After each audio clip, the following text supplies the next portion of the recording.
We do request that you keep yourselves muted during the program so we can minimize distractions, but of course, there are times we want to open the floor to our attendees. At this time, I'd also like to recommend that you double check how your name is appearing in the participant list. If it isn't already showing your first and last names, please consider renaming yourselves. We also welcome you to include any identifiers that you wish others to use when addressing you. Now, although your audio is muted to minimize distractions, we don't want to discourage engagement throughout. Please share your thoughts, comments, and more using our chat feature.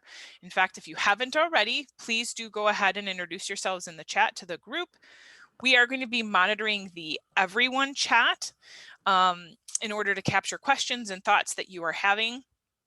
However, for those of you that may have questions or thoughts that you want to share, but you want to share them anonymously, we welcome that as well. Lisa Giesenbauer will be monitoring her personal chat feed, and you can direct any messages to her, and then she will share them with the group on your behalf, protecting your privacy.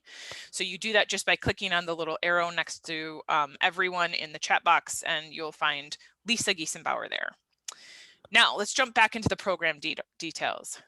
Again, this is our 4th year collaborating for this International Women's Day program, and I continue to enjoy every moment that I get to work with Lisa Giesenbauer of Evolution Marketing and Jesse Servi-Ortiz with WSBC. I think that you saw yesterday that we really enjoy this topic personally, and we enjoy working with each other and other strong women to bring resources and tools to Wisconsin. So and I do hope that you saw the passion that they have for elevating women, just like I do, and I appreciate every moment that they put into, every ounce of energy that they put into this effort. Speaking of thank yous, let's thank all the speakers, the mentorship circle hosts, the respective organizations that are sharing their insights today and again next week.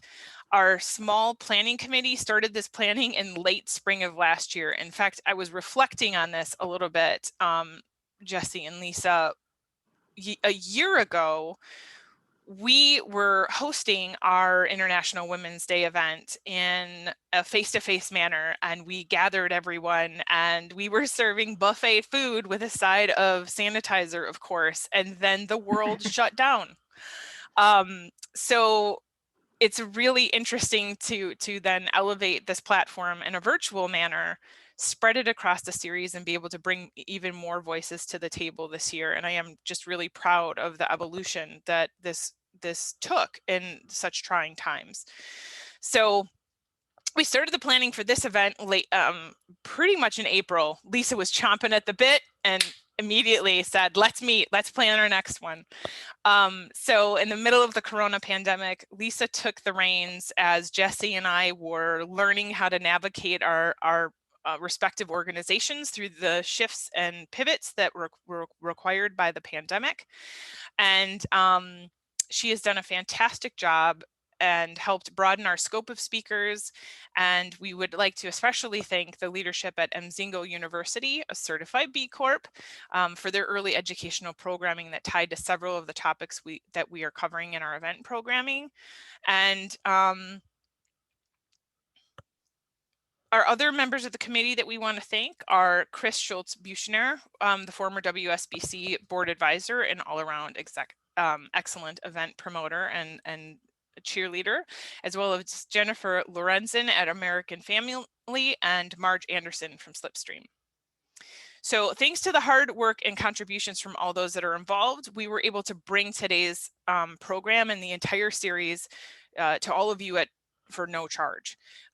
We are hoping that you would consider supporting the nonprofit entities that are aligned with the work that has made this seminar possible. Nonprofits that you could consider making donations to include the U.S. Green Building Council, Feeding Mouths, Filling Minds, Gender Ideal, and then the Women in Sustainability Group with WSPZ. All of the links to make donations are available on the Eventbrite registration page, and I'll make sure to drop them in the chat at some point today. Now, with that said, I just want to take a moment to again reiterate why the U.S. Green Building Council is involved in this collaboration. This year, USGBC's Women in Green is celebrating a decade-long journey of shifting the narrative and empowering women leaders in green building and sustainability. Together, we have created a global leadership platform focused on empowerment, access, and impact. Women in Green has become a place where we foster leadership, support those charting a new path, and elevate the voices that need to be heard. Steadfast and strong, durability and strength. For the Women in Green community, these words are deeply resonant and capture how women have adapted and endured in an unthinkable year. So it's fitting to know that these words are also being used to mark our 10th anniversary, a full decade together. It has been 10 years of progress and 10 years of contributing to USGBC's larger mission of creating a healthy, more sustainable future for all. But this past year tested women like never before. USGBC's own survey on women in the workplace revealed that 62% of the respondents agreed that the COVID-19 pandemic is negatively impacting workplace equity. The United Nations also cautioned that COVID-19 could undo decades of meaningful progress around gender equality. Well, that's inopportune. The reality is we are now already seeing the effects. In the US, women's workforce participation is at a 33-year low, and we know women of color feel these impacts more acutely. Serious economic, health, social, and environmental challenges await us as we look to the road ahead, and they are challenges that make Women in Green more important than ever. Challenges that also reinforce USGBC's larger strategy of healthy people in healthy places is the fastest way to rebuild a healthy economy. So rebuilding that economy is going to require different perspectives, new ideas, and the courage to challenge what we think we know. So as we embark on the next 10 years of Women in Green, we are committed to facing down these challenges. We are steadfast and strong. Through our experiences, through our collective knowledge, and through our diverse perspectives, that we can be a part of shaping a future that is healthy, that is sustainable, that is resilient, and one that is equitable. Women in Green has been steadfast in its work over the past decade, and the foundation we've created will serve us well as we embark on the next one. We welcome all of you to join us in this challenge and in this discussion today. So now it's my pleasure to introduce my friend and fellow co-host, Lisa Giesenbauer, who's going to further set the stage for today's program and reflect on yesterday's.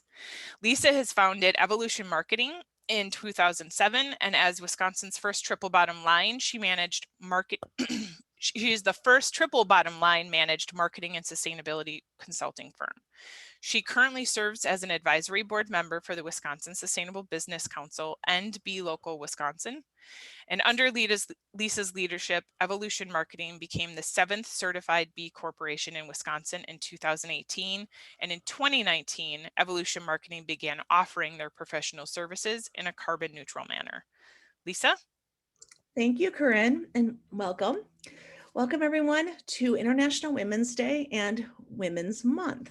I'd like to welcome all of you who are here and all of you who find value in our programming and identify with the language of women, cisgender women, trans women, women X, Black, Indigenous women of color, non-binary, and or gender non-conforming individuals.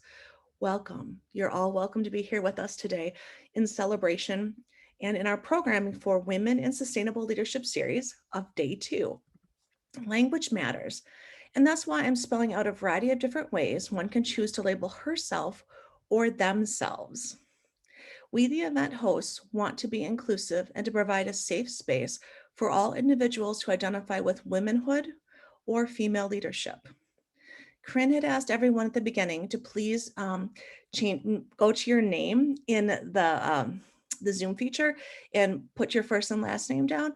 At this point, I'd love to have everyone, if you could, put down the identifiers that you'd like to be used today to identify yourself. If you see my name, I put she and her next to it.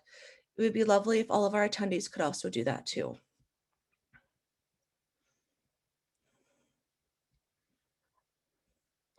So our goal for this event is to empower, educate, and prepare all attendees to address various challenges and barriers that you may face in your workplace tied to the implementation of social sustainability strategies and actions.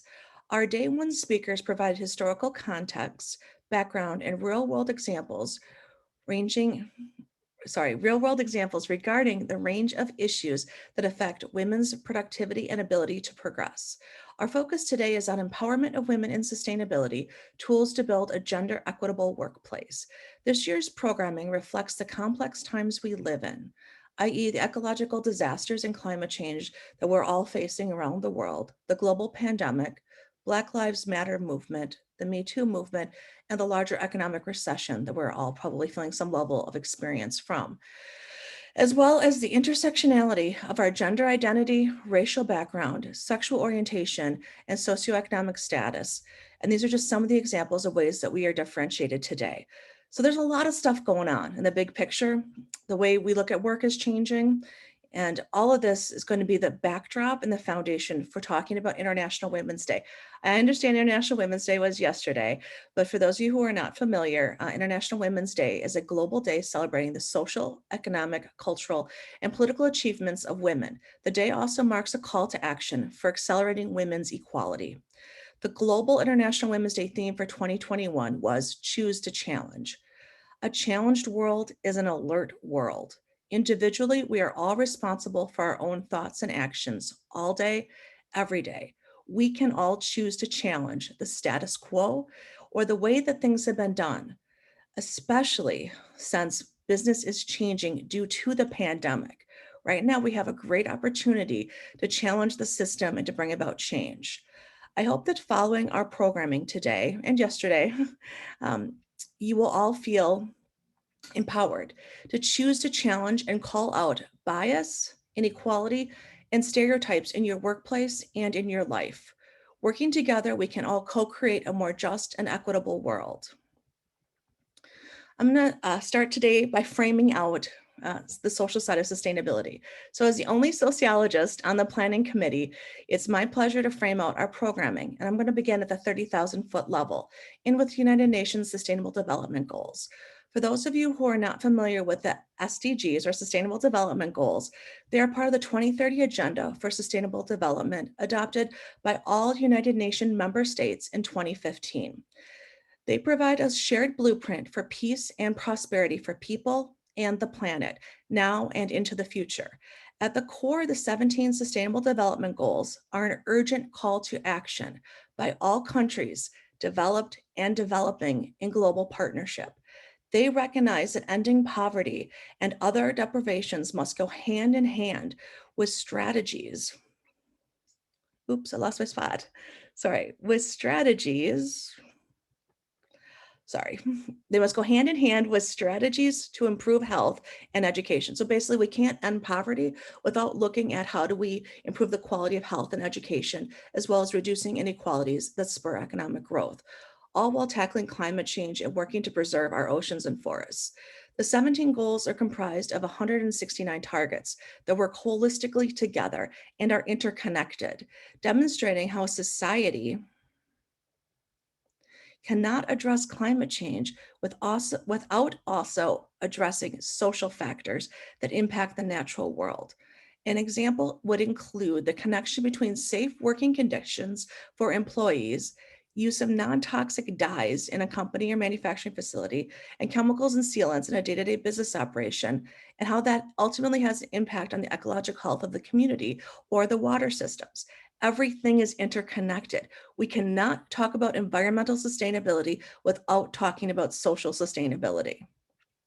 Next slide, please, Jesse. Social sustainability defined by the UN. I think this definition is the best. Social sustainability is about identifying and managing business impacts, both positive and negative, on people. That's it. Pretty simple, right? Pretty straightforward. On this diagram, on this slide, you will see several of the SDGs that the UN explains that are tied directly to people. So if you look, SDG 1, no poverty; 2, zero hunger; 3, good health and well-being; 4, quality education; 5, gender equity; 6, clean water and sanitation; and then SDG 10, reduce inequalities. All of these SDGs are interconnected together, and they're all addressing people. Okay, the casual observer might say, Lisa, when we talk about sustainability, it's always environmental sustainability. It's always about the natural world. It's about our operations. It's about our carbon footprint, energy conservation, reduction of waste, clean water. All of these are environmental pieces of sustainability. And sometimes business people will even say, well, yeah, there's an economic side to sustainability. There's the economic viability of your business or your operation. And that comes into play when you're trying to do an ROI for a project. But the reality is, those are both important environmental and economic facets of sustainability, but really the social side is right there and they all go hand in hand. You can't do one without the other. And this is how I make sense of the world. I'm a systems thinker, and we're going to talk a little bit about triple bottom line in a minute, but this is how the UN has defined the SDGs. They're all globally interconnected together. And in order to address one challenge, we have to address all of them together. So if I was the UN, I'd say right now, in order to address gender equity, which is SDG 5 or SDG 10, reduce inequalities among and between countries, we have to address all of these other issues too. They're all connected, okay?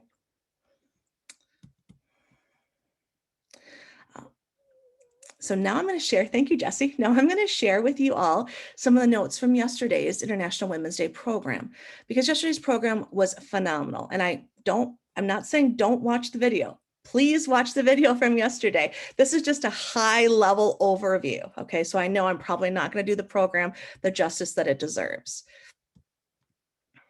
So these are kind of the key take-home messages, one might say, from yesterday's programming.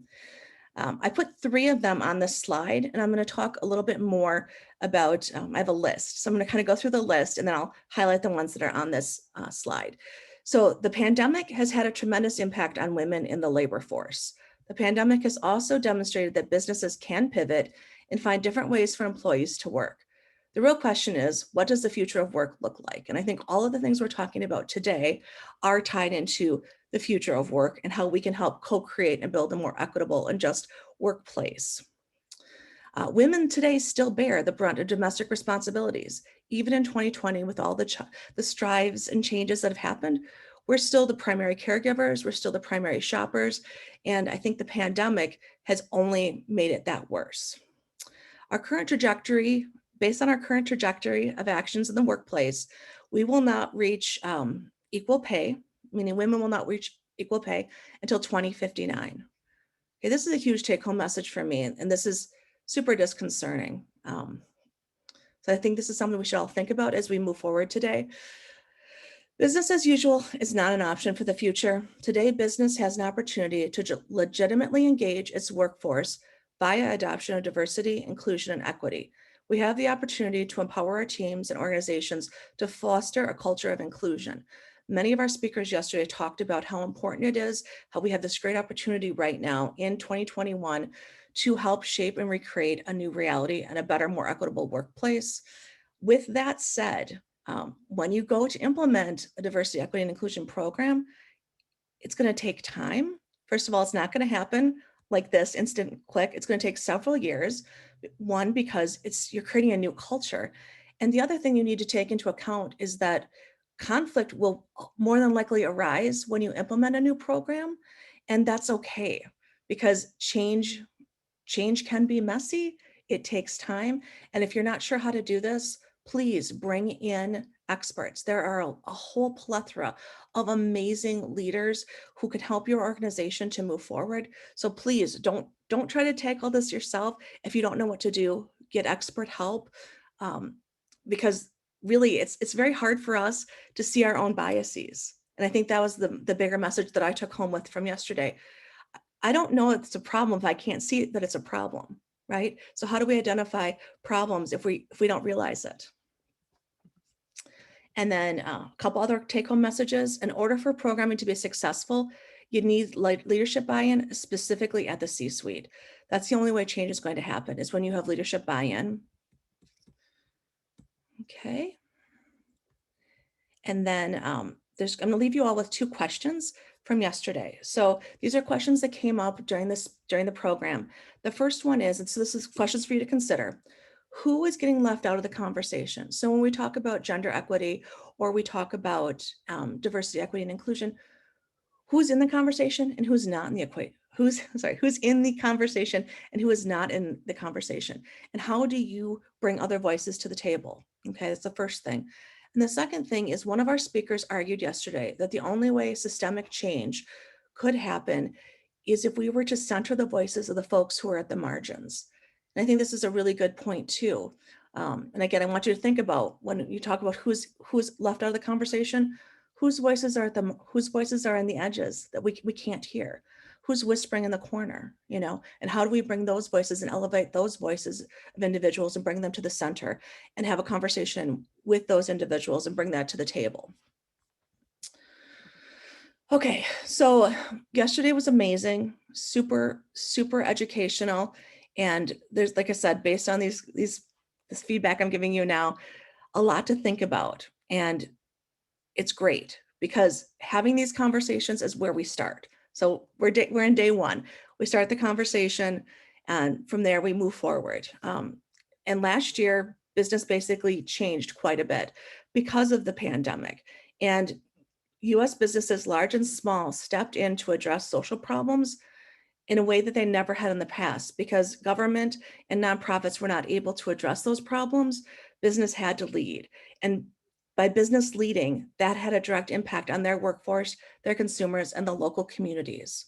One could argue that U.S. businesses are finally starting their journey down the road of social sustainability because they don't have a choice. The external pressures from their stakeholders, consumers, employees, and the larger market are requiring them to take action.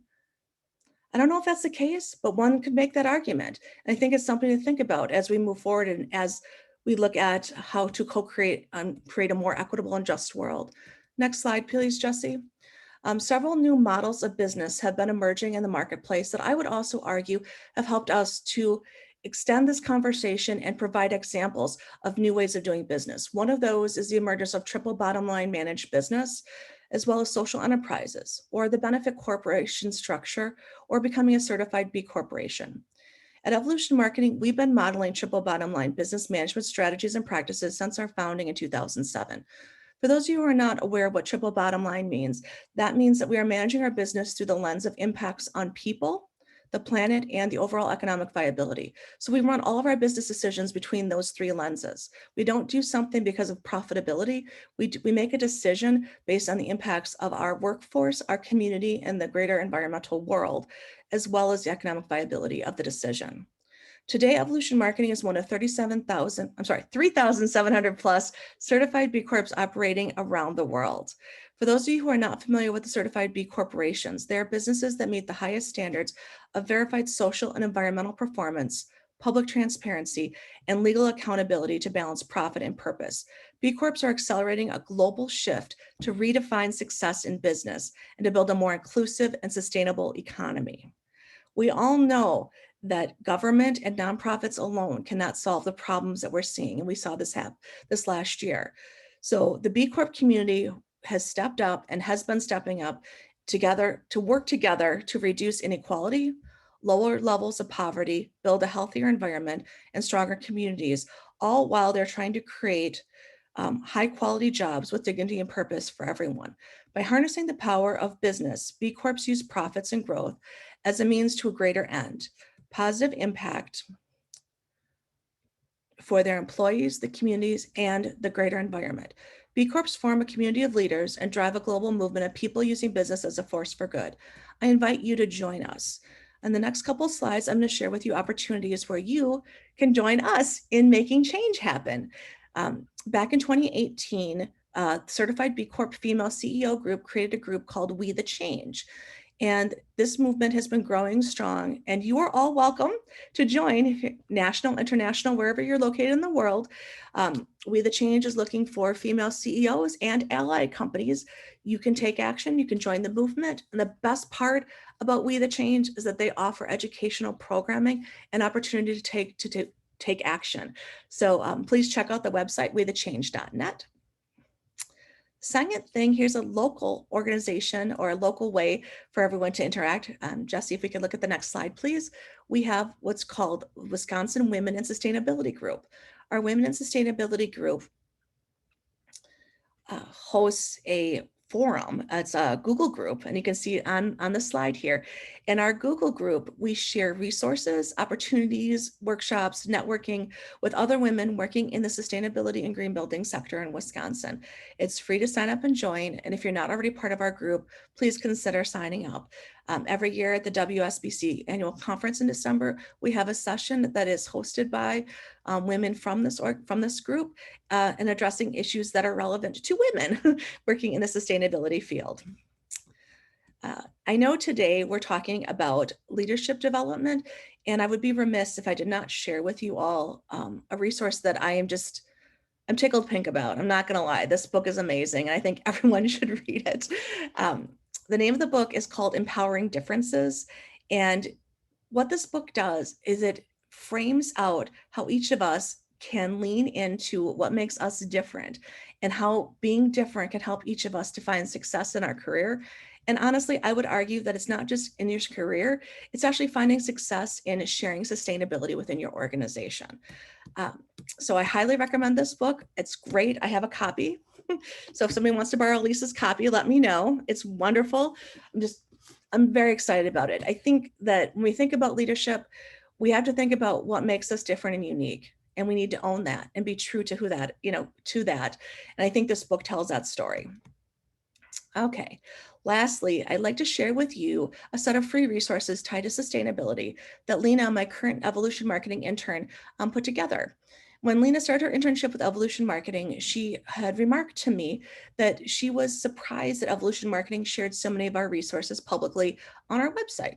And I said, well, why is that? Why is that a surprise? And she went on to explain that in one of her classes, they had talked about environmental racism and how many businesses do not have access to gathering free resources because companies, consulting firms will not share that information unless you pay for it. And so there's a barrier to entry to receive free environmental resources. So based on that conversation, Lena and I took it upon ourselves to really build out 3 different pages on the Evolution Marketing website where we talk about the triple bottom line. And we break the resources down into 3 categories of people, planet, and prosperity. And we want to provide these resources for all of you to use in your companies, to share with your colleagues, because we truly believe in the power of education. And we believe that it's important to have access to this material and information. And many of the things that we talk about today and yesterday are covered in these resources, and there's more deep diving information. So with all of this said, you can kind of hear some of the great things Evolution Marketing is doing, almost ready for Maggie, that Evolution Marketing is doing. And I'd like to ask you now to join me, and I'm not saying that I want you to implement triple bottom line business management in your business today, because I know that that's unrealistic, but I'd like you to start your journey. So I hope that coming out of today's event, each and every one of you will choose something that you can do. It's a baby step, take some type of action and bring it to your organization. And I hope that we can all work together to be the change that we want to see in the world. Thank you. Now we can hear about wonderful Maggie from Corinne. Thank you, Lisa. As Lisa mentioned, I now have the pleasure of introducing the first of our speakers today. Maggie Beckley is the Director of Real Estate at Advocate Aurora Health, the 10th largest not-for-profit integrated health system in the United States. In this role, she develops and delivers real estate strategies, transaction services, and qualitative analysis for a portfolio of more than 500 Advocate Aurora locations, over 1,000 leases, and 30 million square feet. Maggie received her bachelor's degree from Xavier University of Louisiana in finance and accounting, and her MBA with a focus on real estate and commercial development from Roosevelt University, where she held honors as a Goldie B. Wolfe Miller Women in Real Estate Initiative Scholar. Maggie also completed Marquette's Associates in Commercial Real Estate, better known as ACRE program, the Harvard Business School's Young American Leadership program, and is a licensed real estate broker. Maggie is currently serving as board treasurer for Lead to Change, Inc., a group leadership organization committed to empowering and inspiring youth to be catalysts for change in their communities, and as a board member for Cupid Corporation. Cupid promotes and protects traditional urban neighborhoods by working to eliminate physical, economic, and social deterioration. It was formed by individuals with vision and experience in real estate and a passion for urban Milwaukee. She also serves on the board of the Haggerty Art Museum at Marquette University and is a leadership co-chair for Tempo Milwaukee Emerging Women Leaders. Maggie's a proud member of Alpha Kappa Alpha Sorority and the Lynx. So it's amazing Maggie was able to make time out of her busy schedule to be here today to discuss personal leadership, gender, and racial equity in the green building real estate space. And she's going to share her experiences and career journey that focus on the actions of women in sustainability. So take it away, Maggie. Thank you so much for the warm welcome. I'm so honored to be here, and I'm like never too busy to share my passion for real estate and any issues around diversity, equity, and inclusion is so important. So just a disclaimer, I am not a DEI professional, but my experience has gained me a lot of lessons that I would just love to share just throughout my journey. And hopefully some of this will resonate with you and inspire you. And so just to get into it, at a very early age, I was just fascinated by the world of real estate. I just can't really explain it, but I was just really intrigued by homes and buildings. And I would literally ask my parents for houses that I could get for my birthday or Christmas, houses that I saw on real estate listings and magazines I grabbed from the grocery store or that I would see while driving through neighborhoods in Milwaukee. And so again, my passion for real estate really started very early before I really understood what it was or understood the challenges that I may face trying to enter into the industry or still being in the industry.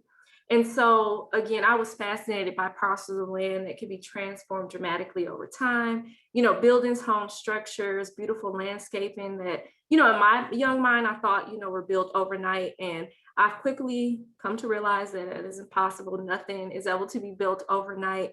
But what I do know to be true is that my dream was to one day develop land and add more buildings and beautiful homes to a community. And so now I guess you can say I'm living my dream as the director of real estate at Advocate Aurora Health. But that opportunity, it has been greater than I could ever imagine.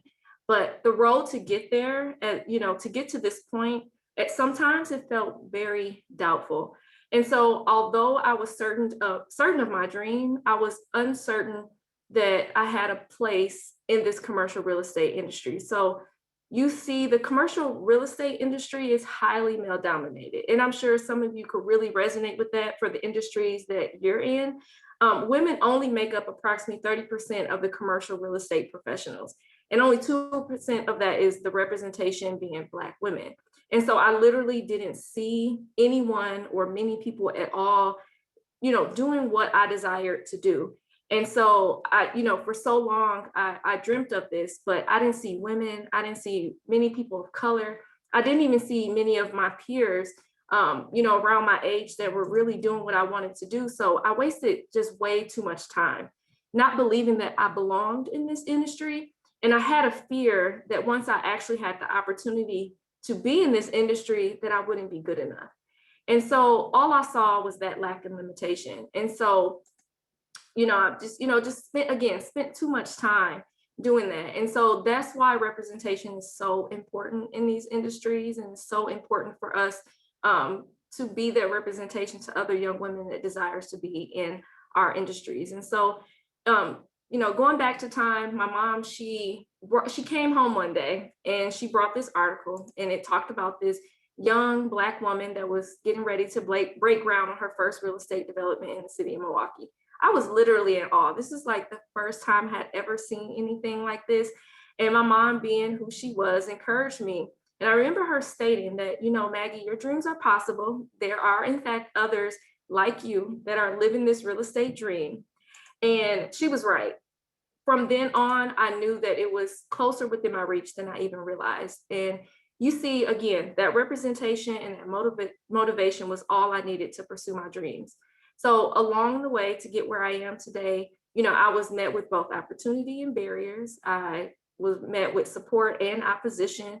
I faced discrimination, with my age, with my race, with my gender. But you know what, along the way, I've really gained some true allies and again, some lessons.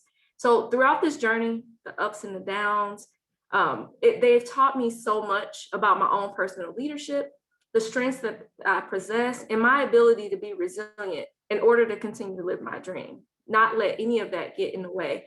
But more than anything, it's taught me that I'm not on this journey alone, and that there is a world of infinite possibility, not just within me, but around me. And so I learned that any challenges that I faced along my journey, I needed to turn it around as an advantage by taking it as an opportunity to really learn these lessons and have these lessons sustain me on this journey. And so those lessons that were learned through my experience, again, I would just love to share some of those stories with you. And again, hopefully they resonate and you could take some nuggets with you. And if you resonate with them as well, I'd be, honored to continue to share that and answer any questions. But one experience that I remember early on in my role, I was going to meet with some of my brokers and a group from my organization to meet with a landlord. We were supposed to tour like 5 or 6 properties. And so we spent a good chunk of the day with this individual. And I was really excited because it was one of the first big tours I was hosted. So I'm just like extra excited about it. Much to my surprise, it just started off wrong from the beginning. Again, I was the only woman in this whole group. I was the only person of color. And so when the landlord walked up, he just, it was as if I didn't even, I wasn't even there. He greeted everybody. He went to shake everybody's hand, asked their names, nice to meet you. I'm excited to show you all through this place. And I would have been the first one he would have encountered. And he said nothing to me. He kind of looked and it was like this look on his face, like, what is she doing here? Like kind of confused or what it was. And so he just chose just not to say anything. Again, I didn't want to assume anything. And I just said, we're just going to go through this tour. So we toured the facilities, and throughout the tour, I would speak up and ask questions. If anybody know anything about me, I ask a lot of questions. And it's because of my role. I had to ask questions. I would ask questions, but every time I would ask a question, he would look to another one of the men that was with me to validate, like, should I answer this question to her? Or he would direct the answer or, have a follow-up question to them. It was as if I'm like, am I Casper the Ghost? Am I not here? I was just so confused and I really didn't even know how to place my emotions. Before I knew it, by the end of the tour, I just cowered. I just became invisible myself as well. And I was just so confused on the emotions that I felt. And I noticed a few of my counterparts that were with me started to notice because immediately my mood changed. I was no longer inquisitive. I was no longer curious. I just took notes. I, just engaged with them. And so before we walked into the room to have the debrief, I took a moment and I said to myself, all right, I need to pull myself together because I have a job to do. I said, I need to reestablish my sense of place. So when I walked in the room, I sat at the head of the table. I said, this is what I'm going to do. I sat at the head of the table, and again, the landlord looked a little bit confused, like, does she have the right to do that? And one of my colleagues, again, the one that noticed that something was off, said, before we start, I just want to make it clear, we want to understand what Maggie has to say. And in that moment, I'm like, and so, throughout the debrief, asked questions, he was fully engaged, and then he answered my questions and he responded. And immediately at the end of that, the landlord walked up to me and he apologized. And he said, I'm so sorry. He was like, I thought you were the intern, or I just thought you were the assistant. And I'm like, was that appropriate? Was that even appropriate? Like, even if I was the intern or the assistant, you don't disregard someone. I didn't even get into what his bias was or what that came from, but I told him, I will accept your apology as long as you promise to never overlook another individual, no matter what you think their role is or the assumption of who they are. Needless to say, we did not lease his property. But what I learned from that experience, more than anything, it's like, I'm glad it happened because, again, early in my career, I learned this lesson to make sure that I don't disappear. do not become invisible or allow myself to feel invisible or to tap out. Again, I have a job to do, and I'm not responsible for anyone's behavior, but I am responsible for how I respond. I have a hand in how respect is given going forward. And so that's why I chose to sit at the head of that table, and I needed to establish my sense of place by showing him better than I could tell him. And so never forget that you deserve to be in any room that you walk in as well. You have a voice, I have a voice, and your thoughts and questions and ideas matter. So be sure that they are heard. Don't settle for being interrupted or not acknowledged. And if you do, you do a disservice to yourself and others. And you never know what can be learned or gained by someone else by your voice being heard. And so it also taught me, and I hope this lesson, it teaches you that it's really important to be mindful of others in the room that may typically be like the only woman or the only person of color, or typically the type that is overlooked, even if their persona is very quiet. So don't be afraid to not only be an active participant despite any resistance you may face, but also be sure to stand up for yourself and other women. Be an ally. And so now, while I learned that lesson and I do my best to be inclusive of other women, I've also have not been met with the same. I've had situations in my career as well, unfortunately, where I felt like I was in competition with other women, especially being in the industry where where women lack. There is this perception that you have to rise above all the other women, that you can't be collaborative, that you have to establish your sense of place as the dominant woman, because it could feel very very competitive. And so I learned this lesson with a colleague of mine where that was the case always, every time, because we were, again, in meetings and we were the only women a lot of the time. And I just couldn't understand it. I'm very used to, I have, 5 sisters. I have, I'm a member of a sorority. I, have really strong and good relationships with other women and mentors. So that was really uncomfortable for me. I wasn't used to that. So I decided, let's have a conversation. When me and her, when we had that conversation, we shared so many similarities on our journeys in the industry. And we realized, we have to work together. We have to support one another. And we have to just, continue to uplift each other and be partners in this. And that we aren't fighting against each other. We're fighting a battle to be, to have an inclusive industry. So we can't have that. And so there's so much power in relationship. And so again, that's why that situation was uncomfortable for me, because although, most of the time I am, the only one in a lot of spaces, when I approach and I'm greeted with other women, I'm so mindful of building that relationship. It's like immediately when you walk in the room and you see another person that right away you can relate to, it's just power in that. It's just some things as women that we just relate to. It's just this unspoken thing. And so I just really have to say that, healthy relationships with women, again, and supporting each other is so important to uplift each other. And because I can really say I can attribute a lot of my success to the mentorship and investment I've received throughout my journey from other women, and also through my organization. They really taught me the power of that as well. And so I came into Advocate Aurora as an intern. So I was really young when I started. I came on full time after graduation. I came on after graduating from, what's called a historically Black college or university, HBCU in New Orleans. And so I lived this life, what felt like a utopia. It was an environment where I wasn't the only Black woman. I wasn't the only minority. My hair is typically curly. I know it's straight today, but it was never a question on whether my curly hair was professional or not in that space. And I had a true sense of belonging. So you can imagine when I came into corporate America, it was almost a culture shock. Although I grew up in a very diverse environment, my family is full of diversity, my friends, my very dear friends, but it was still a culture shock to me because it did not feel like the world that I lived outside of those corporate walls. And so, I instantly, again, I went back to that place where I questioned myself and I struggled to belong. And I had these challenges where I would hear discriminatory remarks, or I would, be pigeonholed into something because I was the youngest one on the team. And so now you would ask, like, okay, in September, it would be 15 years that I've been with Advocate Aurora.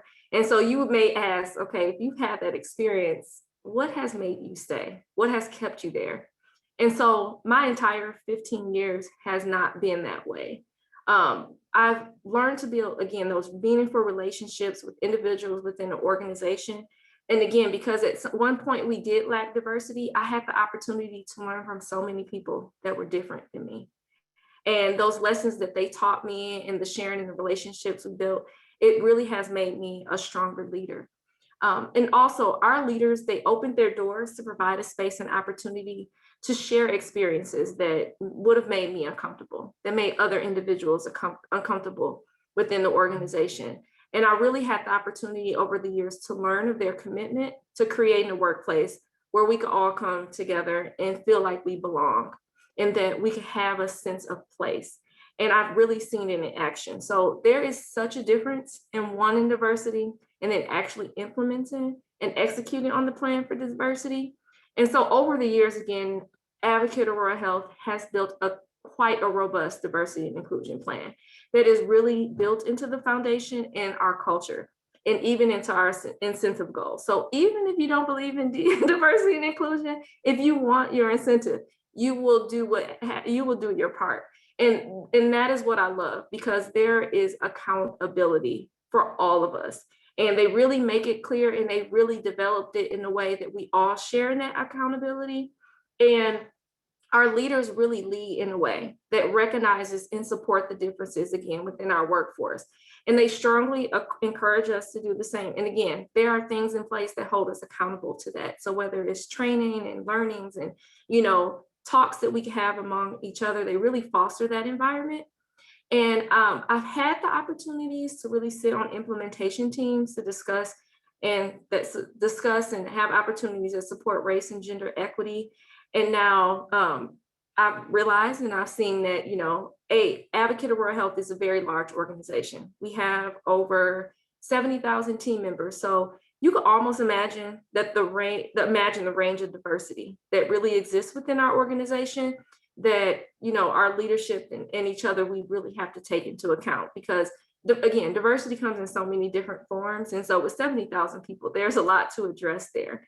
So of course, we don't always get it right. And it's not about being right all the time, but it really is, what I've seen is that we continue to have things in place to be intentional about it, to really make sure to, strive for that perfection in the best way we can. And when we don't get it right, have a door of opportunity open so we could share different ways from those individuals that really are impacted by it on how we could improve. And so the growth of allyship has really grown throughout the organization over the years since the D&I initiative the department has been established. And I could say that, again, I've been in rooms where, or meetings where disparaging or discriminatory comments have been made to me or against others that were just really inappropriate.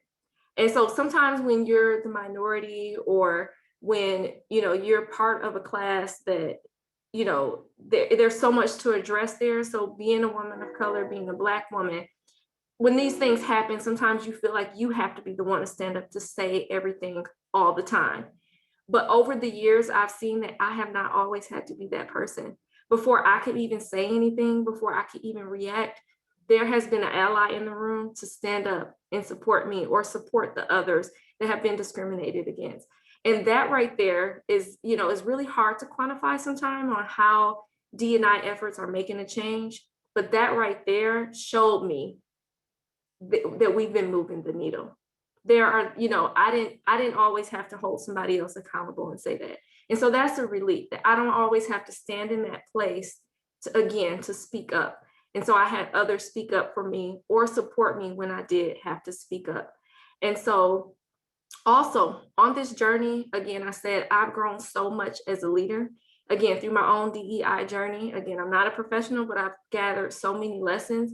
And one thing that I can say along this journey is that I've also had to confront my own bias.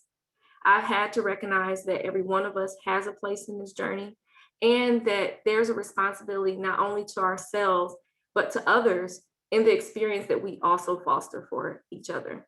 And so that's why it is so important that we all join in on this DEI journey, because you just never know how your growth and your leadership and the lessons you learn can help impact and inform decisions made for somebody else. And so just one last experience that I want to share before I wrap it up is that a very pivotal experience for me in my journey was that I had support again from other women. You know, shared in my bio, I had the opportunity to be a Goldie. I had the opportunity to be a Goldie B. Wolf Initiative Scholar. And so with that, again, Goldie B. Wolf, she established a scholarship program and a mentorship program because she came up in the industry where the commercial real estate industry, where she was connected to a lot of, you know, construction, environmental, engineering, where she was the only woman. It was a few of them, you know, a small cohort of them where they would show up to, you know, it would be thousands of people and they would be the only women. And she wanted to inspire the next generation of leaders in this industry by elevating and advancing the careers of women. And so it was like this door was unlocked to a whole new world of opportunity, exposure, mentorship, and sponsorship.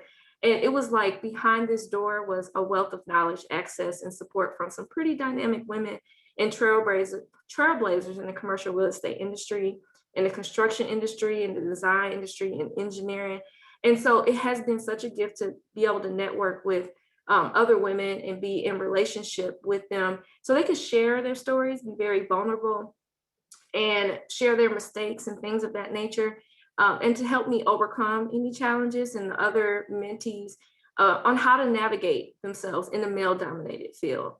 And so I learned fairly quickly that there's so much power to being a woman in a male-dominated industry, because it's differences that we possess that give us so much advantage. You know, we bring a voice to the table, into a room that may not have been heard before. There is talent that we possess that may not have existed at the table before. So we really get the opportunity to share our unique perspectives. And most importantly, you know, I've learned to fight the urge to try and fit in and not be forced to be one of the guys. And I also learned through this that men could be very important allies and mentors as well through their support through the Goldie Initiative. And that's really translated into my career too. And I've become very intentional to build relationships with men in this industry to also get a different perspective. And so, again, mentorship and sponsorship is so important, again, in representation. So be that woman, you know, that is a good representation for another woman that is trying to navigate a male-dominated industry. And so in closing, my hope is that you walk away with some of these charges and were inspired by some of my lessons. One of my favorite quotes, Oprah said this, she's one of my favorite people, of course, but she said, there's a high price to be paid for accepting your own invisibility. So remember, your stories, your uniqueness, your ideas, and your voice matters, and it really does belong in the room. Never forget that. So don't be intimidated to speak up, command attention in the room, and be confident and inspire confidence in other women. So as the saying goes, in the spirit of International Women's Day, empowered women empower women. As women, we really have to rely on each other's differences to create brilliance and opportunity, not to compete and tear each other down. We need each other, and we must empower each other to achieve greatness and equity. And as they say, hurt people hurt people. And so, well, the same can be said for those who are empowered.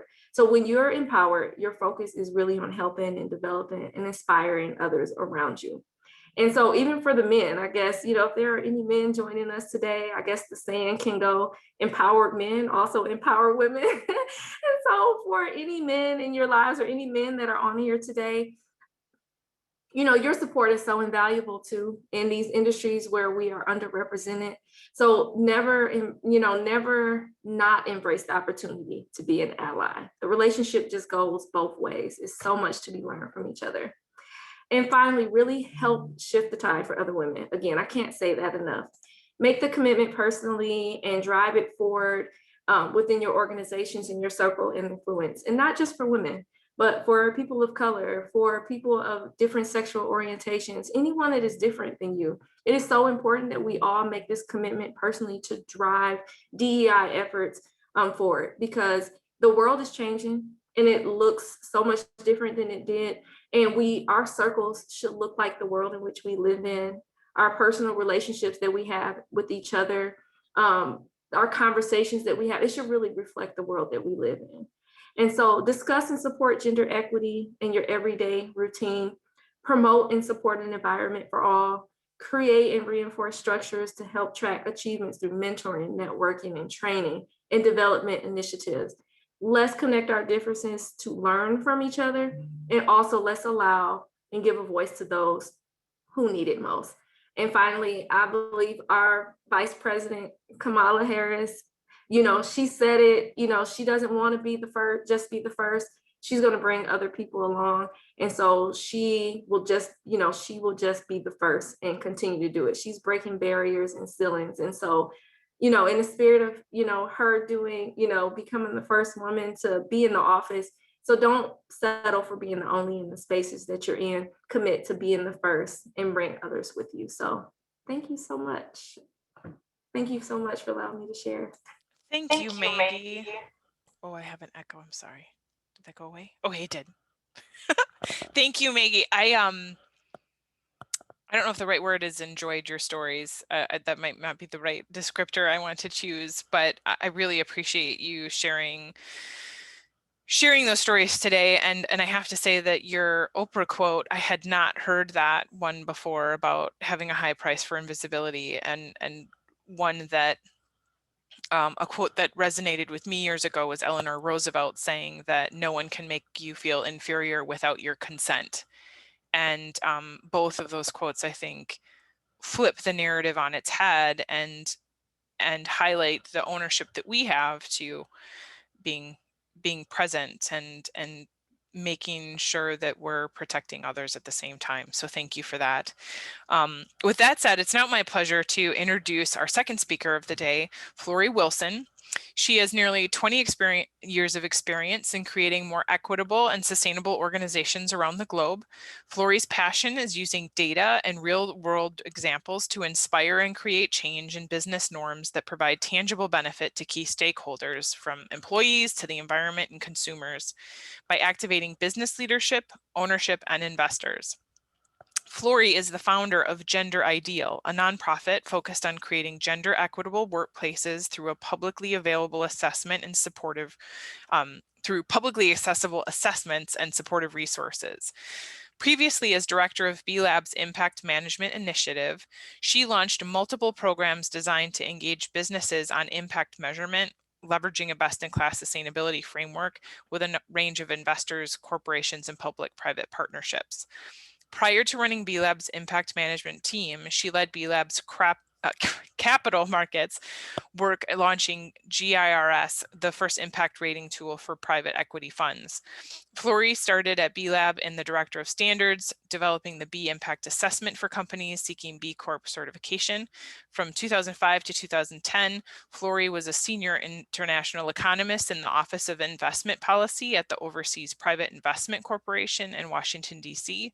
She holds an MA in International Relations from Johns Hopkins Knightsey School for Advanced International Studies and graduated cum laude from Colgate University. She's here today to tell us more about Gender Ideal and dive deeper into the methodology used to develop the Gender Ideal assessment and how data is used to equip organizations to make targeted improvements in their internal operations. All things that align with the SDG 5 gender equity. The floor is yours, Flory. Great. Well, thank you so much for that introduction, Corinne and Jesse and Lisa, for the opportunity to speak with you all today. I'm delighted to be part of this really impressive multi-day online event. So thank you for that. And also, before I go into my slides, I just want to say, Maggie, thank you so much for sharing your experiences. I was kind of taking notes as you were speaking and thinking about, the themes and anecdotes that you shared around allyship, finding resilience within yourself as an individual, while simultaneously experiencing, what we call the lonely only phenomenon. I mean, that takes a lot of strength, and I think your stories really underscore the importance that all of us as individuals have in addressing these issues. At Gender Ideal, we are kind of focusing on those same goals, thinking about those same kinds of anecdotes and issues, and focusing on what can we do at an institution level to put mechanisms and structures in place to create those layers of accountability to make progress on these issues. So, thank you for that. And I think you've really framed what I want to talk about in a really great way as well. Let's see, as Corinne mentioned, I have a background working in international development and also in growing the B Corp community. And about 2 years ago, I left B Lab and spent some time reflecting on where did I want to have impact, and how could I bring to bear my skills and expertise to create positive change in the world. I had become a mom with 2 young kids, and was really going through and struggling with all of the challenges that I think in the last 12 months have now been elevated to the forefront around the caregiving burden that women predominantly carry, but also found myself in conversations with other women who were farther in their career or just starting out in their careers, and certainly women who have very different backgrounds than I do, and was very struck by what seemed like an opportunity to use in some ways what B Lab has done in the sense of creating an aspirational vision for what we want workplaces to look like. I thought, can we do that through Gender Ideal, where we're really focusing on equity and gender in the workplace. Core to that vision is recognition that gender and identification as women creates a majority of the population, right? We represent more than 50%. So we are more than half. We're a majority. Our voice carries weight. And yet, in addition to our gender, we also bring additional identities, right? Whether we are people of color, have different sexual orientations, different socioeconomic backgrounds or education levels or religions, et cetera, that there are other dimensions of who we are that influence and impact how we experience equity and equality in the workplace. And so at Gender Ideal, our goal is very much to say there are characteristics and experiences that we have that are held in common that we want to address. And also we want to stand up and recognize those differences and recognize they must also be integrated into the conversation around equity and equality to truly make progress for all of us, to carry all of us forward. So that's our vision, right? Gender equity for a future of work that is inclusive, diverse, and equal in access and leadership for all. That's our ideal vision. When we begin to try to kind of pull apart, well, what does that look like? We've oriented our work around 3 core goals. We will know that we have been successful when workplaces are free of bias, all forms of bias, as well as harassment. When workplaces present comparable opportunities, economic opportunities, leadership opportunities, all forms of opportunity for all genders. And when workplaces create supportive structures and systems that allow all of us to show up as our full selves and to be able to participate and contribute meaningfully over time. And I'll just say that these goals are very much have influenced the tools that we've developed and the topics that we cover in our assessment as we think about the work that institutions and workplaces can do to make progress towards greater equity and equality. Sorry, I think there's just a little delay as my slides advance. So I think case has been made very clearly in the last 12 months as we've, gone through the COVID pandemic, and then also, the greater awareness of the Black Lives Matter movement. We know that diversity and inclusion in workplaces matter. And as I think about that, I really kind of, in my mind, there are three main reasons why that's the case. And the first is, look, the ultimate metric of business success is a profit and financial results. So we can start by saying there is an ever-growing body of data that supports the fact that teams that are more inclusive and diverse do outperform the market financially. And in fact, there was more data even just yesterday released, and I'll find the article and link and paste it into the chat to share it with all of you. But that's because, and as Maggie noted, when you have a broader set of voices and perspective around a table, you tend to create more innovative products and services, thus capturing larger market share.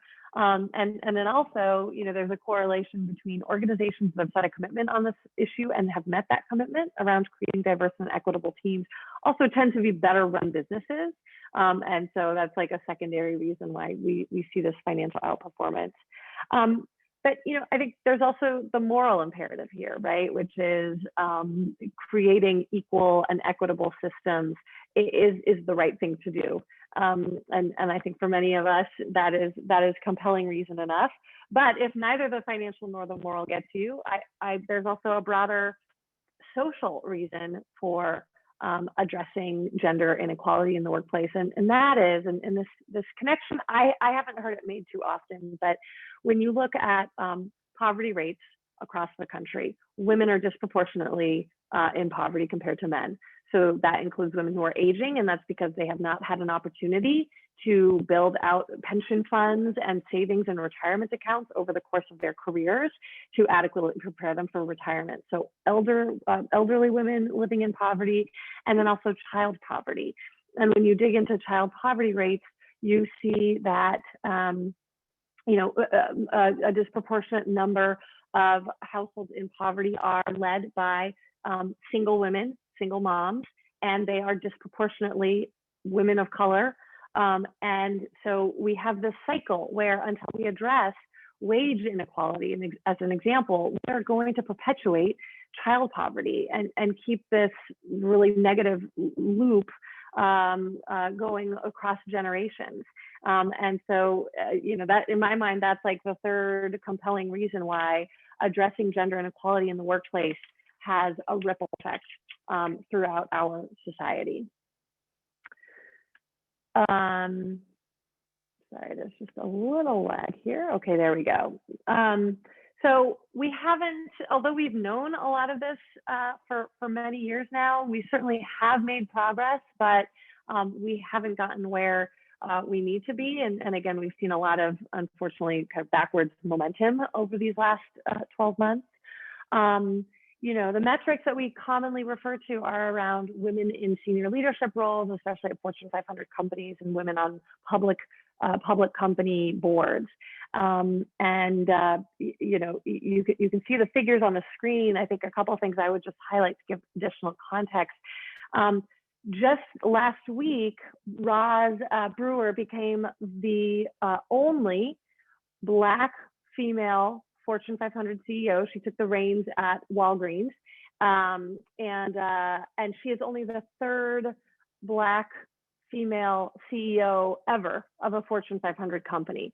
So when you can count those numbers on one hand, that really underscores the work that we need to do. And another thing that I would just say is, like, beyond the leadership metrics, there's so much more to the story. I mean, the leadership metrics really tell you what was happening 5, 10, 20 years ago in a person's career and inside of an organization. And so we're really focused at Gender Ideal in creating a tool and an enabling framework that helps organizations establish the systems today to create those supportive infrastructures so that in 5, 10, 20 years, we've fixed these numbers, which unfortunately haven't really moved a whole lot in the last 20 years. so moving to the next slide, a little more context in terms of what specifically we're trying to address at Gender Ideal.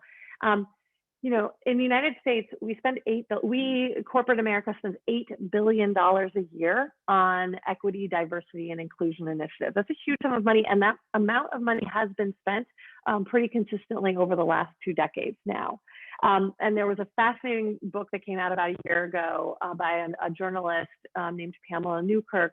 The book is called Diversity, Inc., and it really helps to pull apart get to the root issue of why are we spending all of this money on initiatives across corporate America and seeing so little results in that investment, right? And you can see on the slide, I mean, the majority of women say, gosh, if I could do this job that I have today, but in an organization that's going to be more supportive to me and meeting my needs as a woman, yes, I would take that jump.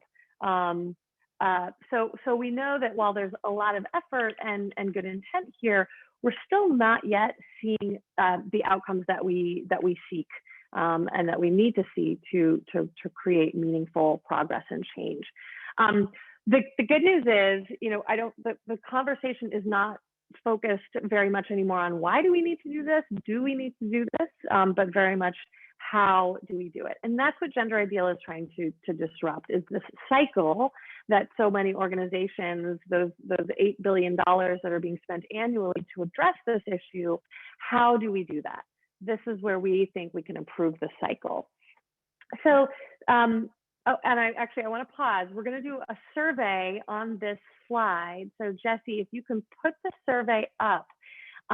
What this slide shows is that there are kind of a few different categories of where organizations are today in tackling issues of gender equity and equality in the workplace.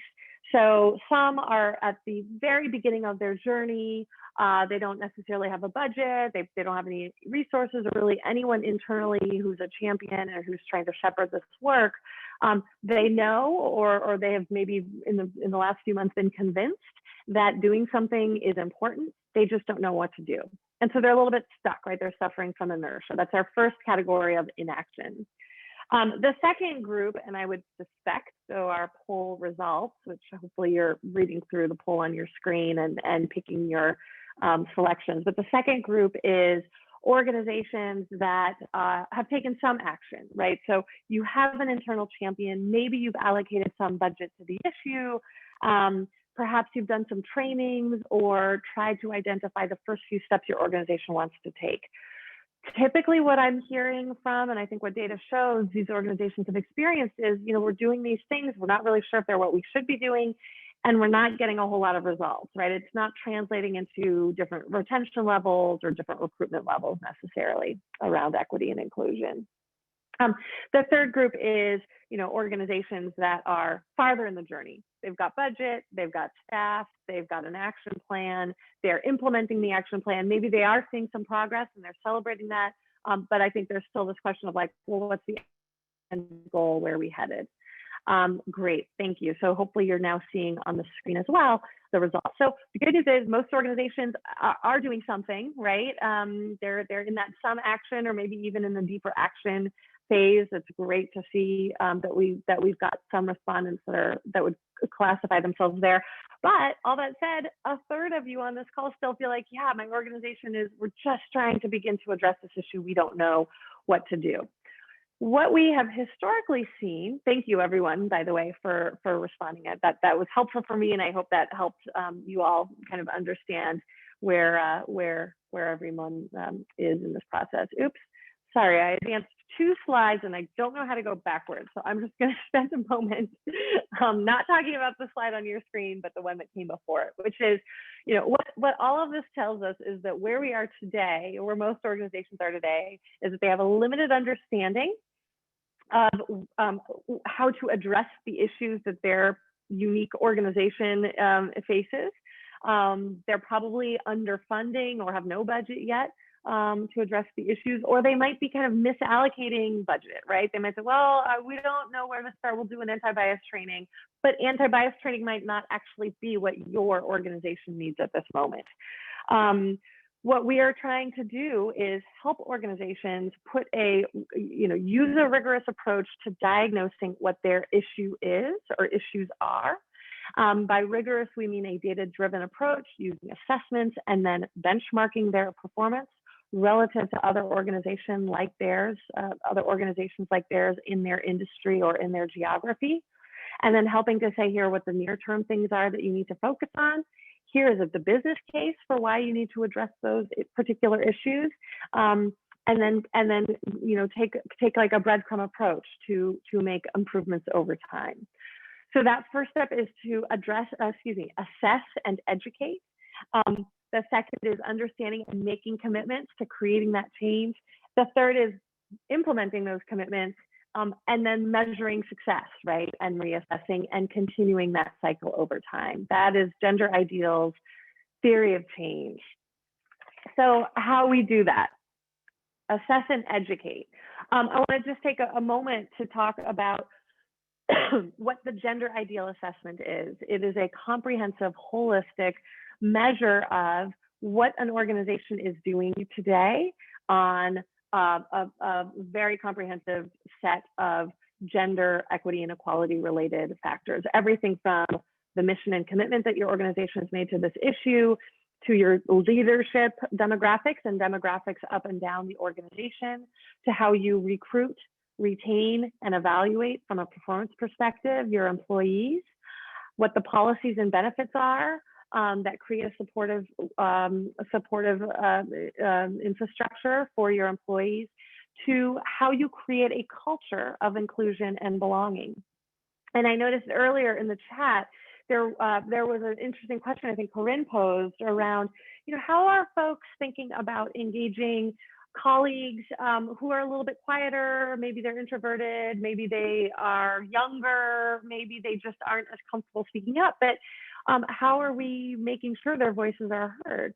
Well, this is an example of where an organization can make a commitment and can train everyone to say, we have meeting norms, and our meeting norms are the person who's running the meeting, or someone they designate if it's too much multitasking, but that the ground rules are that in every meeting, every voice is heard, and that you do that with intention, and that you call on everyone, and that people who have a louder voice are trained on that and made, help to be made self-aware that they need to step back in moments to create the space for everyone to step forward. Not a lot of organizations have policies like that in place, but there are. That is an example of the type of thing a workplace could do to create an inclusive and supportive environment for all personalities and all kinds of voices.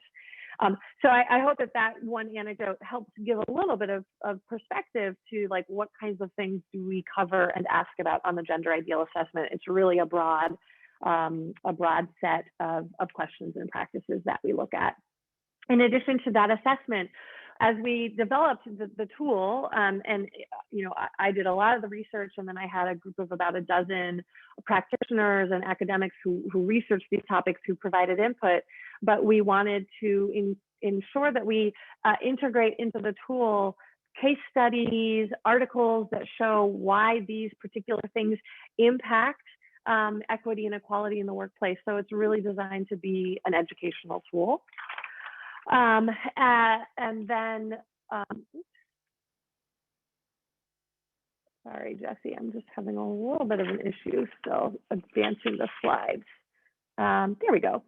So once a company has gone through the assessment, they then receive a benchmark report that shows on a question by question and then a topical level how they've performed, and it benchmarks them against other companies in the same industry or the same geography to help the people who are leading this work internally build a business case to be able to go to, the CFO or the CEO and say, here's what we can celebrate because we're doing these things really well, but here are the things that we are not doing that other organizations like ours that maybe, competing for the same talent are doing. This is where we need to improve, and here are the recommendations and the guidance to make those changes, right? You can make that business case. It's very specific. It's very tangible. And then again, that's the third part of that cycle is making those changes. And I should say, importantly, Gender Ideal, we are not consultants.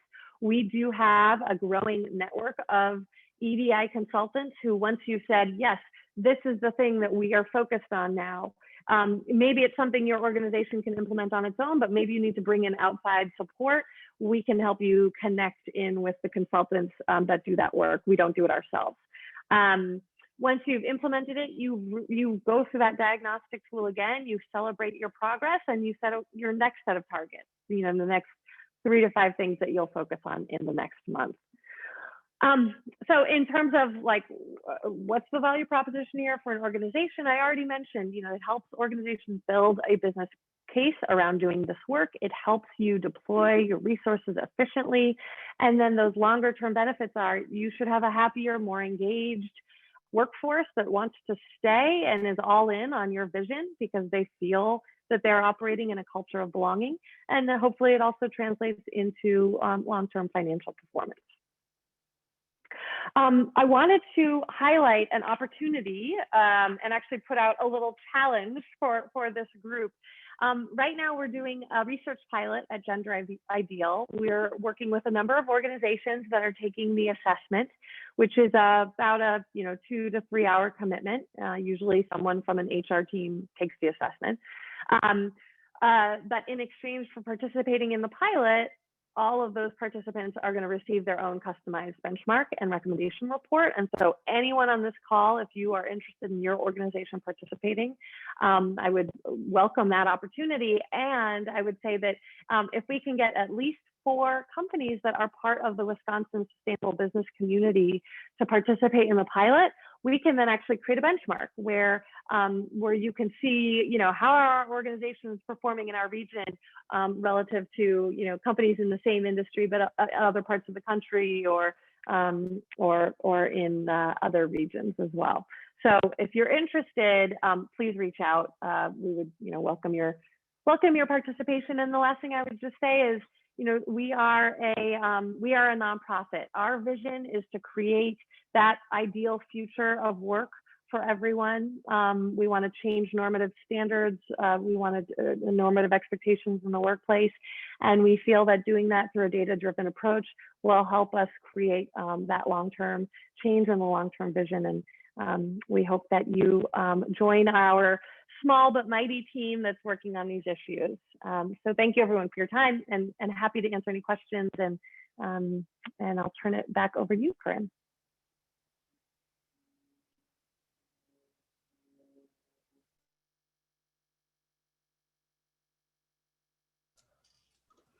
Thank you so much for all of that. I did throw the Gender Ideal link in the chat for anyone who wants to do additional research or sign on to the challenge that Flory has raised to the group. At this point in time, we're going to go into the Q&A section, and I am going to introduce Jessie for this portion. She's our third co-host, and she is the managing director of the Wisconsin Sustainable Business Council, whose mission is to advance sustainable principles and practices forward through the power of business. She co-chairs the Wisconsin Women in Sustainability Group, a network of professionals working to advance social and environmental sustainability while fostering collaboration and inclusivity, and is an advisory board member to the UW Sustainable Management Program through UW Extended Campus. Jessie has her MBA in sustainable business and holds certificates in professional coaching, permaculture, and regenerative design. Take it away. Thank you. Sorry, I was a little slow to jump on there after the end there, Flory, but thank you so much for your presentation. I just want to quick remind everyone that if you have questions, please use the chat. There was a couple that came in earlier, so I will be sure to ask those. If you have an anonymous question, you can message that directly to Lisa, and we have a little system where she'll let me know what the question is without letting you know who asked it, so that I can ask it anonymously. I think that's all in terms of logistics. Let's just dive right in. Of course, the Q&A is always meant for you to get your questions answered, so I will prioritize your questions. So please, if you do have thoughts swirling around, please ask Let's see here. Where should we start? I'm sorry, let me get myself oriented here. I'm still sort of new to managing all this tech stuff, but It's a lot. you'd think after a year I'd be getting used to it, but so Flory, I know that you have made a generous offer. You sort of talked about this data-driven approach to creating gender equity in the workplace. How is your assessment sort of different than maybe others on the market? And then if somebody does take your assessment, how do you ensure that organization's data is sort of safe? Yeah, great questions. On the first, how are we different from other tools that exist? I would say that broadly, we actually align very closely with the women's empowerment principles, which many larger organizations have committed to and are tracking data to meet those that goal. Certainly, a lot of our topics align there. I do think our approach to addressing kind of issues around a culture, workplace culture of belonging and inclusion is an additional layer to that framing. And then the other thing I would just say is where other EDI frameworks, where we have what I would say is a competitive advantage is because our goal is to collect as much data as we can from as many organizations as we can, and then use that data for benchmarking purposes. Most other EDI tools, you can only compare yourself against kind of the handful or dozen or so other organizations that have perhaps filled out that same tool. Over time, our goal is that you'll be able to understand your performance relative to thousands of other organizations. So there's a scale component as well.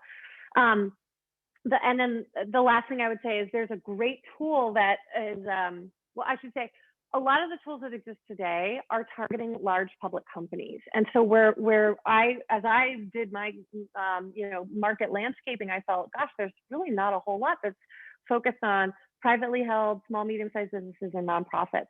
So that's what we're focused on. It just so happens that that's like 2/3 of the market. And then on your second part of your question, just around data security, yes, data security is something that we take very seriously and is really actually it's like the largest business risk. So it's a very critical component to the business model. Right now, the tools that we're using, one is Typeform, and so they store all of their data on the cloud and have many security checks in place. And then internally, we have protocols where if we're downloading any of that data and using it to create a benchmark report, we will then wipe that data off of all of our computers once we're done using it. Data is not sold.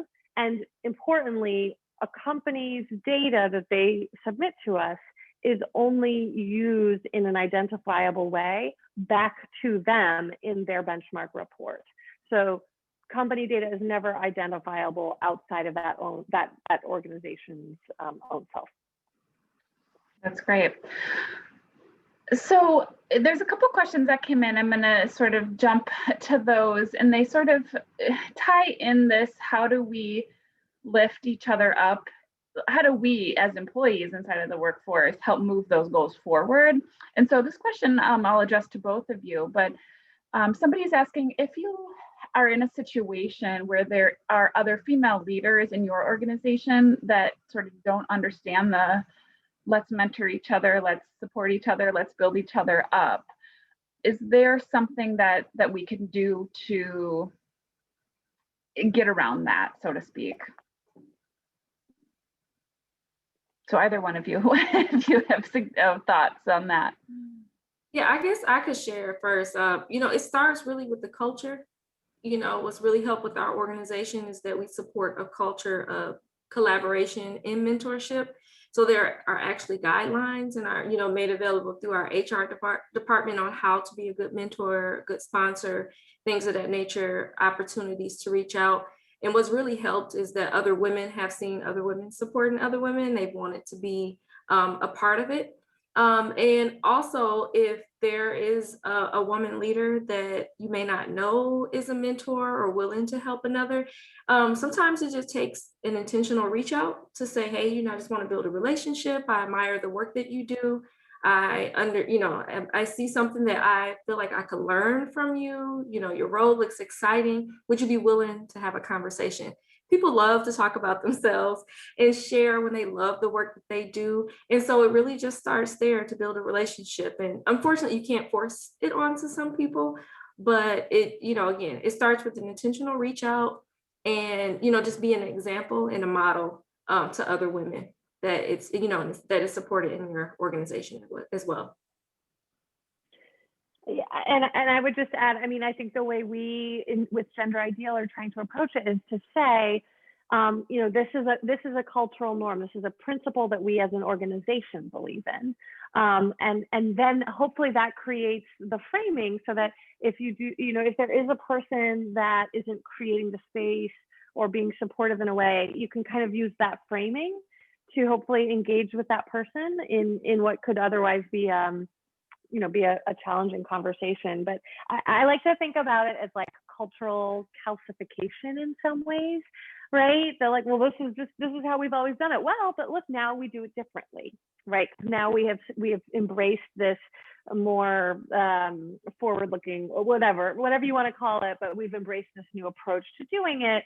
So that's why we have to change. I think I'll just put this out there, and I'm curious if people agree or disagree too, but I very much see, I'm at a point in my career where I'm mid-career, and I really do see a generational shift in this issue around women supporting women. And I think about women like my own mother and this, the lonely only issue. I think that there is that generation of pioneering women in the workplace who very much had to play by the existing rules, right? Which is this dominant, very assertive approach to business with sharp elbows in some instances, because that's what you had to do to be in the room. And I think where we are now in this moment is like, actually, we're all here and we're pulling each other along. And so we're able to take a much more collaborative approach to these issues that I guess I have sympathy that 20 years ago, 30 years ago, that was not easy. That would have been an even harder position to take. So I feel optimistic about it. Yeah. That's such a great point, Flory, because I've seen that also.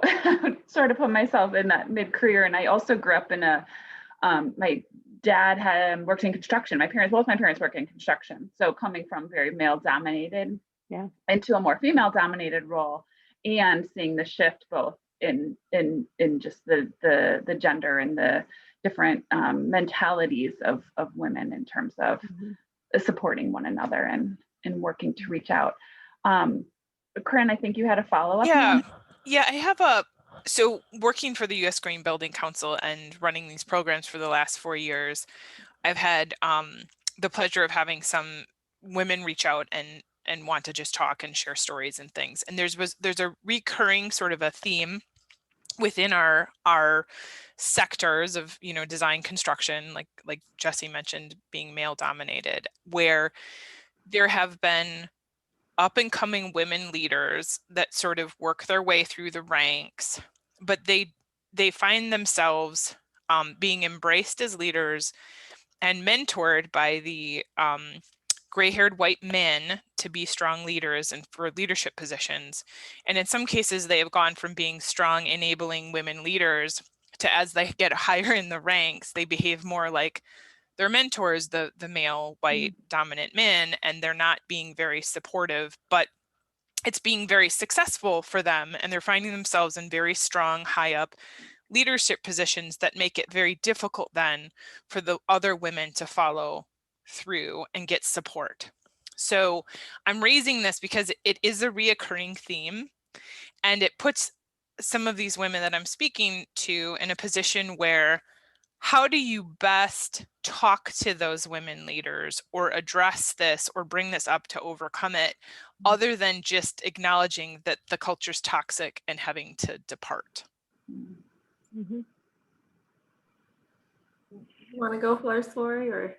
I'll go first, and then I'm really curious, Maggie, to hear your reaction too. And I'll say, I mean, Corinne, as you were describing that, I was thinking back on so I have a 6-year-old and an 8-year-old, and I was lucky. I got a 3-month paid maternity leave when I had my first child, and I you know, there was no way I could have gone back to work a day or a week earlier. Like, I needed that time. We had health challenges, et cetera. Like, I needed the time. And then I was grateful to be able to come back. Well, interestingly, on the standards that we worked on at the time for the B Corp movement, you know, one of the questions was around paid maternity. Back then, we only talked about paid maternity leave. And I think we were debating whether to add a paternity leave question. This was only 8 years ago, guys. So think about the progress that we've made in our dialogue since then. But actually, my point in sharing that story is there were women on this committee who themselves had children. Their children were older. You know, they had gone through that transition that I was just going through 10, 20 years earlier. And they fought back against my saying, hey, we need to have a harder standard here for B Corps. We need to say you don't get any credit.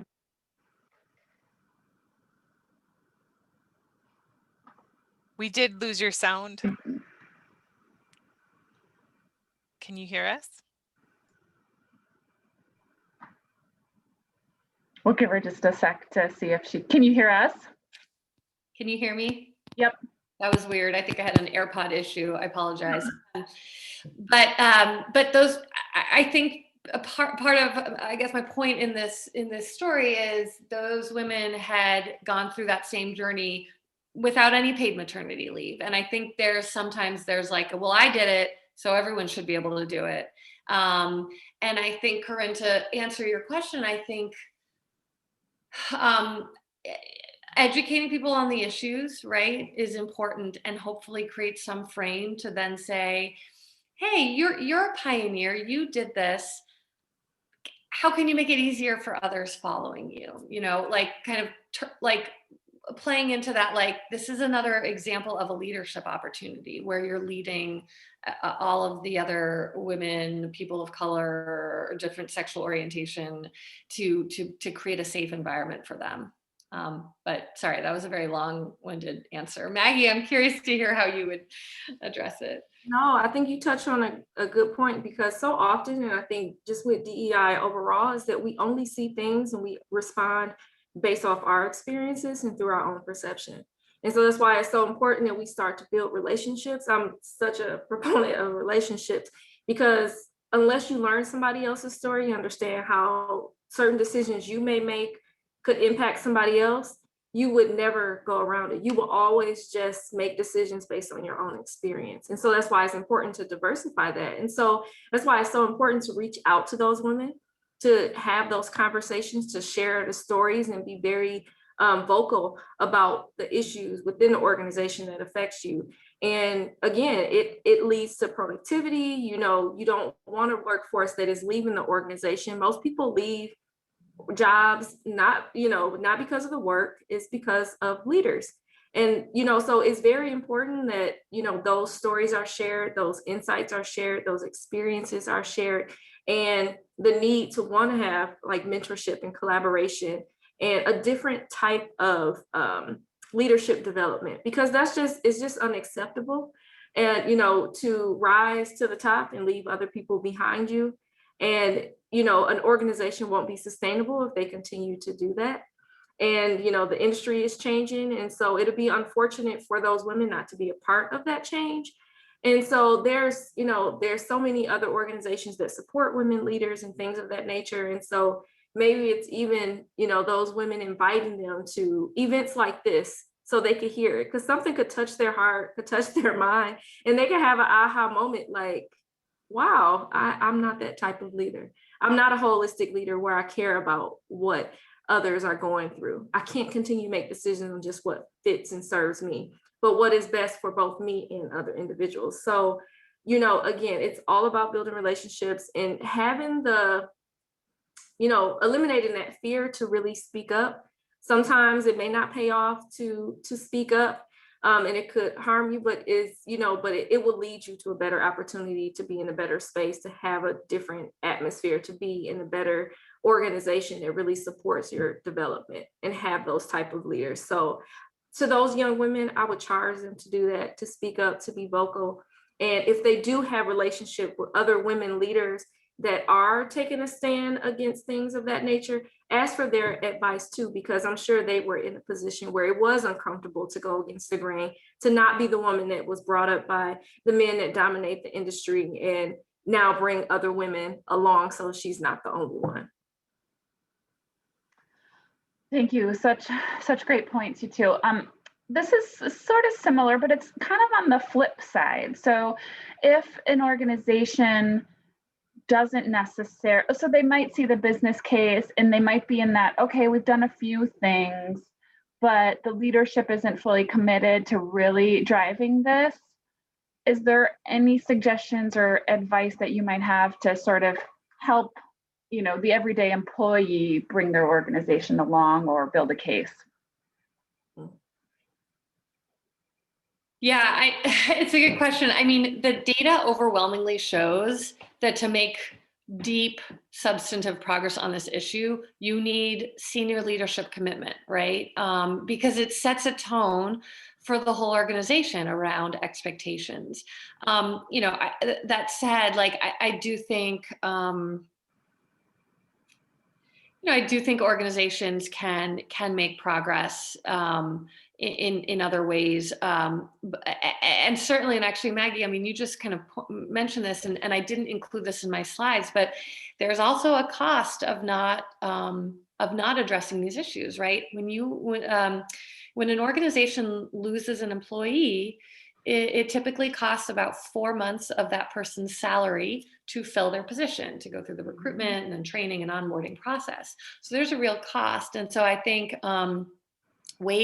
one way to help elevate to leadership why this issue matters would be for the HR team to kind of do an evaluation of what kind of turnover do you have? Is this an issue? And then you've got a business case to make. But beyond that, there are certainly policies and benefits and things that you can opt in, that an HR team hopefully has the leeway to create some of those policies. But I don't know, Maggie, I'm curious how you would answer. Yeah, it is really tricky, because unfortunately, if it starts from the top down, because the leaders, they're responsible for strategy, they're responsible for driving forward the culture. And, you look to those leaders to, walk the walk or, talk the talk. And if they're not doing that, then it gives others the freedom to tap out of that responsibility and tap out of that journey.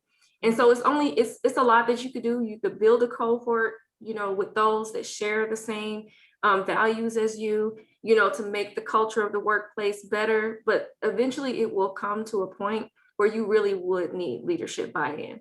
So sometimes it's just a start. Let's have the conversation with my one-up. And then the one-up has a conversation with their one-up. And, like Flory, like you said, if you're doing evaluations to share, I know our organization, we have a lot of those surveys, so we could give our feedback and we share that on how our leader is doing, how we feel about our organization, what we could do better. Again, it's having the courage to really speak up and to say how you feel and really being vocal about it. And also raising your hand to say, hey, if you don't know what to do, if you don't know how to do it, that's okay. Here are some recommendations. It's just one step at a time. Do the research to say, here are some consultants, or here's an example of other organizations that are doing it. We could bring someone in. It just starts, it takes one step at a time. But again, sometimes it just takes the courage to say, hey, I'll take the lead on this. I'll support it anyway, but I need this to have a valuable experience within the organization.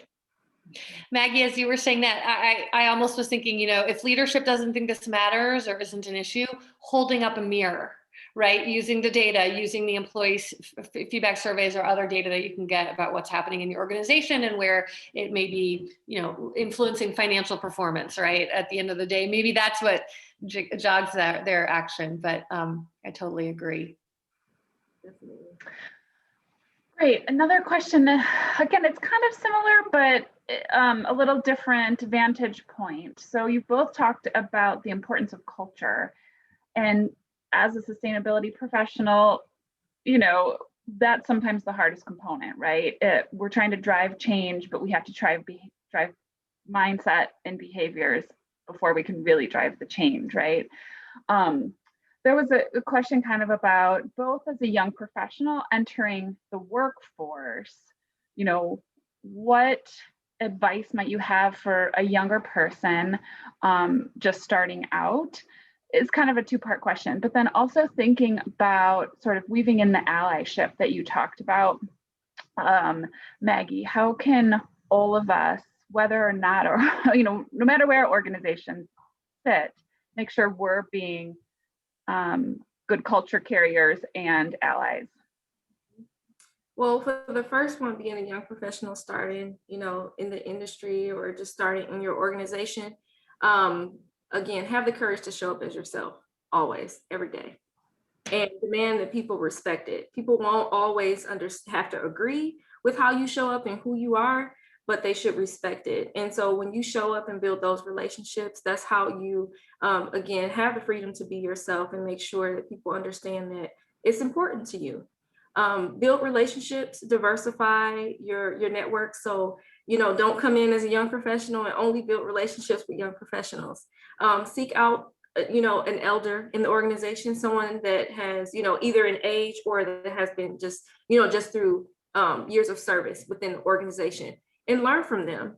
Also reach out to learn more about your leadership. You should always know who your leaders are by name, by face, and you know, they should have hopefully an open door policy on being able to reach out some way, somehow, but take advantage of opportunities to meet and connect with them to really learn the fabric of the organization through their experience. And so it just gives you a sense of place by doing that. And again, just, you know, I can't say enough, just always be a learner, a continual learner, to learn about other people, learn other process, diversify what you learn from other departments too. You just never know how it could teach you something about your own role. And then the second question was? The allyship piece. How can we be good culture carriers and allies? Yeah, so with that, it's so important. So to be a good ally, one, recognize learning your own bias. You know, that right there was transformational for me to think, because I'm a Black woman, because I've always been in spaces of, you know, most of the time being a minority, I'm the only one in the room, that I don't have any bias. I don't discriminate. That was not the case. I learned so much about what diversity was just by going through that experience. There is unconscious bias training that I would recommend every one of us take. And then also, there is, you know, from that, you will learn where your bias lie, and that will show you what relationships do. I said relationships a million times today, but it is so important to get to know people that you may have a bias against and learn, because through that, you will overcome that. And that is how you develop and become an ally. Because if you lack the understanding and the knowledge about something else that you don't know anything about, it's really hard to support it. It's really hard to really effectively communicate why something may make sense to support them or to accept them. And that's how you show up as a good ally. And then how you build relationships with allies and teach others on how to be an ally is also just sharing your stories and your experiences. People don't know what they don't know. So if, you know, for me, you know, again, I used to face a lot of discrimination about my hair, wearing it curly. People would make comments about my curly hair or want to touch it, and just, you know, it was almost like I was a, you know, sideshow act in the circus sometimes, because they didn't understand it. And so just by sharing that with my boss, she made a comment because she noticed I stopped wearing my hair curly. And she asked me one day, like, why did you stop doing it? And I didn't want to say anything at first, but I opened up and I shared with her the things that I would hear, the experiences. And she said, you know what, we should have a conversation. It opened up a conversation with our HR leader to talk about that. And those were things that were then addressed in our diversity and inclusion efforts. And so that encouraged me just in myself to just have the confidence for somebody to say your curly hair is not unprofessional. It's okay to wear it. You could show up and you could wear it. And through that, I've developed an ally. So the next time my boss happened to be with me one day when someone made a comment like, your hair is so wild and crazy today. What happened to the straight hair?